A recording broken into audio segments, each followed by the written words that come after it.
Yo, what's going on, guys? My name is Alex, and as we all know, the Philadelphia 76ers got absolutely waxed in a Game 7, and they lost to the Boston Celtics, and boy, do we have a lot to talk about, especially about Joel Embiid, who is the main topic of this video.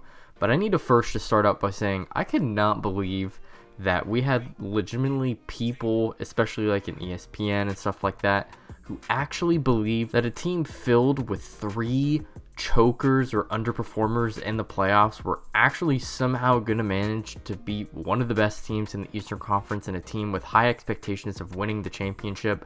Doc Rivers, again, outside of him winning the chip in 2008, has not shown me any sort of signs of being a winning coach, despite, winning, having these 50 plus win seasons in the regular season.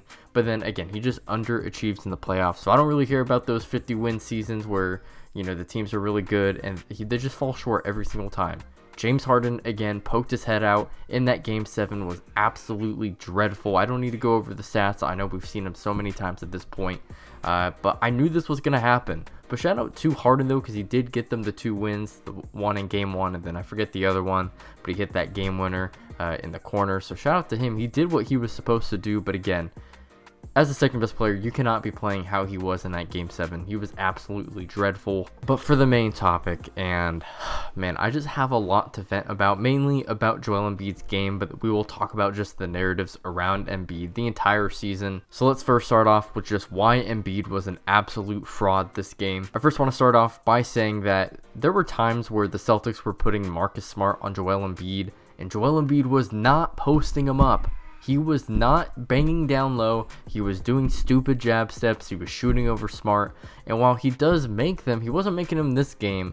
You are a big man. You need to post up, especially if Marcus Smart's going to be there. Marcus Smart is a great defender, but he is not the same size as Joel Embiid. Joel Embiid is a guard inside of a big man's body, and he doesn't realize how big he is. He just wasn't doing it. And that's an overall bad idea, especially since if you're going to allow Smart to play you up like that, you're going to have guys like Robert Williams and Al Horford able to roam off and, even halt you even more in the paint. So the fact that you were just letting that go and settling for shots, it just played exactly into what the Celtics wanted you to do.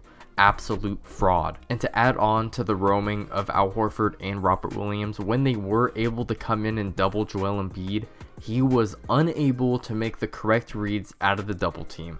I do want to say throughout the entire regular season, I do think this is also kind of a Doc Rivers problem, but throughout the regular season, Doc Rivers was setting up Joel Embiid either at the top of the key or the free throw line, and he's able to keep him there, and it's a lot easier to read the defense and see where the double team is coming when you are in those situations. And for Doc Rivers to, throughout the regular season, not set up Joel Embiid in different spots of the court so that he can get more reps, either, on the left side wing in the short corner or in the right short corner, anyway, or just anywhere on the baseline, right? Like, there was not enough reps for Joel Embiid to understand how to pass out of double teams from those spots that the Celtics, again, if you have Smart there, they're able to double team, and Joel Embiid is not going to get the correct pass. Even if he's able to get the right pass, it's not going to be a good pass. So the defenders are going to be able to come over and recover. It's just not good. And again, I've heard that Joel Embiid has improved as a playmaker, which I would agree with, but it's still not to the level that it needs to be. And although I do blame Joel Embiid for not having those skills, I also blame Doc Rivers for not helping him set up those skills throughout the regular season by not giving him enough reps. Again, Embiid is a fraud for this. And the last thing, that just the main complaint I had in this Game 7 with Joel Embiid, is that this man was getting hunted by Jason Tatum. Jason Tatum was making a conscious effort to get Joel Embiid on a switch so that he's guarding him at the top of the key, and he was shooting over him or he was blowing by for the easy layup. And this is absolute insanity, especially since the entire season I've had to hear that Joel Embiid is one of the best defenders in the league, especially at that center position. And just in this game in general, it didn't seem that way at all. Joel Embiid yet again showing himself as a complete fraud in this situation. And then we get to the end of the game, and he comes up and he kind of takes a little bit of responsibility. He says, hey, I need to be better. James needs to be better. But then he kind of almost does a complete 180 and says, nah, I can't win alone. Me and James can't win alone. Everyone's got to be involved. My brother in Christ, you shot 5 for 18 from the field, and James Harden shot even worse. Take accountability. which you did, but then you ultimately turned around and said, nah, we all gotta come in. I generally agree with that statement, but bro, and I'll bring up the stats here. Tobias Harris gave you 19. Tyrese Maxey gave you 17. PJ Tucker gave you 11. He usually doesn't do that. PJ Tucker did more what he was supposed to do. James Harden gave you 9 points. Joel Embiid, you gave him 15. You scored 4 more points than PJ Tucker. That's what happened. That was the facts. I agree. We gotta come in as a team and win. But if you are a part of the problem, you are a part of the problem. And that doesn't show me any sort of leadership in terms of taking accountability and just say, hey, that's all me, man. I gotta be better. And it just, that is not what I was kind of expecting and kind of hoping Joel Embiid would do. Because again, this is not the first time Joel Embiid has underperformed in the playoffs. And with me saying all of this, if you want to say that, hey, Joel Embiid had an LCL sprain, he was playing on it, he was trying his best, and I think that halted how good he could be, that's fine. You know what? I understand. I give that excuse for plenty of other players who have injuries. I totally get it. But I think that's kind of part of the problem with Joel Embiid, because as we all know, this isn't the first time he's been injured going into the playoffs, especially last year. He had a broken face and like broken fingers, and he was still playing through those injuries. So, you know, this isn't the first time Joel Embiid has been injured in the playoffs, and I think that is kind of the problem. He has never been healthy, especially into the playoffs, so it begs the question, can we win with this guy? And so far, that's not the case. He hasn't made it to the conference finals. And it should be noted that that day that they lost to the Celtics in Game 7, that was the 10-year anniversary of the 76ers initially hiring Sam Hinkie, the guy who started the process.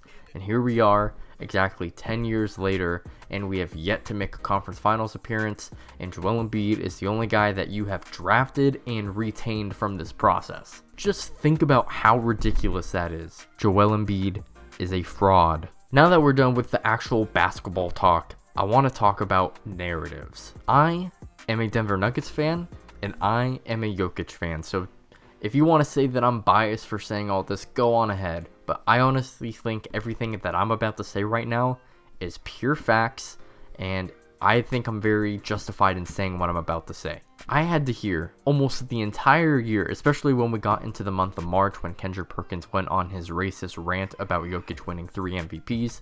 But outside of Kendrick Perkins saying that, I had to hear arguments about Jokic couldn't win 3 MVPs because he doesn't have the playoff success of someone who should win 3 MVPs like a Larry Bird. And the reason why this makes no sense to me is because instead of giving it to Jokic, who has made a conference finals appearance, and we have acted, I guess, somewhat naive to the fact of why he hasn't really had the playoff success because his teammates have been injured, but even then, he has some sort of playoff success. He has more than Joel Embiid.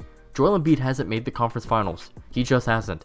He hasn't been close. I guess technically he's close this year because it went to 7 games. But how could we deny Jokic an MVP because of his playoff success? For a regular season award, by the way. But then we gave it to the guy who is not as accomplished in the playoffs as Jokic. And again, it's a low bar. Jokic has only made the conference finals 1 year. And the rest of the years, again, his teammates have been injured. But Joel Embiid has yet to make a conference finals appearance. I'm not asking you to win the series. I'm asking you to make it. He can't. He can't do it. Also about narratives, especially, going into the Jokic and Embiid debate, is that the way you beat the Denver Nuggets is you spam pick and rolls on Nikola Jokic, and it's easy buckets every single time. I legitimately had to hear this. And while there is some truth to it, because again, there are ways that you can attack Nikola Jokic in the pick and roll, especially if you're doing high pick and rolls. Nikola Jokic is definitely not a perfect defender. But let's not act like Joel Embiid is some fucking defensive juggernaut and he's like the best fucking thing that we've seen since Hakeem Olajuwon. That's what it seemed to me that people were saying about Joel Embiid, is that, oh, he's just so great defensively, he's a great rim protector. But then again, we get into this Game 7, and like I said earlier, Jason Tatum was attacking him in space, and he did nothing about it. And again, he was injured, but he's out on the floor. And everything that I heard Jokic wouldn't be able to do in the playoffs in terms of winning because of how bad he is on the defensive end, that hasn't shown its head yet, at least to the level that I think a lot of people expected. And here we are, and the Celtics just did the exact same thing to Embiid that people thought were going to happen to Jokic, and it didn't happen to Jokic, but man, it happened to our Lord and Savior, Joel Embiid. I hope now as an NBA community, an NBA family, that we can just stop the Joel Embiid versus Nikola Jokic comparisons, and I hope I never have to make any video again talking about why it's so dumb to compare these two, especially because Jokic is by far, in a way, better than Joel Embiid. Again, I had to hear that Joel Embiid was so good on defense that even though Nikola Jokic beat him, he cleared him in playmaking, Joel Embiid made it up through the defensive end. Joel Embiid is a great rim protector. Again, his athleticism is a huge part into why that is the case. Nikola Jokic can barely jump over a pebble. But to act like Embiid doesn't share similar problems defensively as Jokic, especially if you're playing against guard-heavy or forward-heavy teams that can definitely take advantage of those limitations of being able to guard in pick-and-roll situations. Again, Jokic plays in the Western Conference. There are a lot of great guards in that conference. You got Dame, you got Curry, you got De'Aaron Fox, you got Paul George, Kawhi. These are all great players that he has to go against, especially on the perimeter. And I would say in the Eastern Conference, a lot of the great players on that side of the conference are forwards or bigs. Embiid doesn't have to play the same players that Jokic does on a nightly basis, and then when we get to the playoffs, he doesn't have to face them. Jokic unfortunately has to play in a Western Conference that is just built to kind of go against his limitations and make him look like a quote-unquote liability, and that's just something Joel Embiid doesn't have to deal with as much as Jokic. And again, I think that kind of alters our view about how good Embiid really is on defense, and I'm hoping now that seeing him get attacked in space by Tatum, I think that just, hopefully that shows you guys just he's not a perfect angel on that side of the ball. And again, also to go back on the playmaking of Jokic, you cannot double Jokic. You can't. Embiid, you can double him, and you want to know why? Because he can't make the pass, and he's going to turn the ball over, even if he passes the ball, not going to get to the teammate any quicker than what Jokic can do. Jokic is a all-time passer. He's the top 5 passer of all time. We don't have to limit it to the center position. He's the best, he's a top 10 passer of all time. He's a top 10 playmaker of all time. He's one of the best offensive players of all time. If you want to say Embiid is a better defender, I agree with you. However, we can't act like his defense matches up with Jokic's playmaking or just him on offense in general, because Jokic is an all-time offensive player. Embiid is not an all-time defensive player. He's a great defender, but I can tell you right now, I can have a large list of defenders that I think are better than him. They're just better generational defenders than he is, and again, that's not to say he's bad. He's just not as great as you think he is. And I think that's ultimately what I'm trying to get at. Embiid should not be put in these conversations with Jokic, with Giannis, with Curry, with Luka, even with Anthony Davis, in my opinion. He is not the guy you think he is. If you think he's one of the best players in the league, he's not that guy. If he was, he wouldn't do what he did in Game 7. He wouldn't be doing what he's been doing the past couple years in the playoffs. It just wouldn't be happening.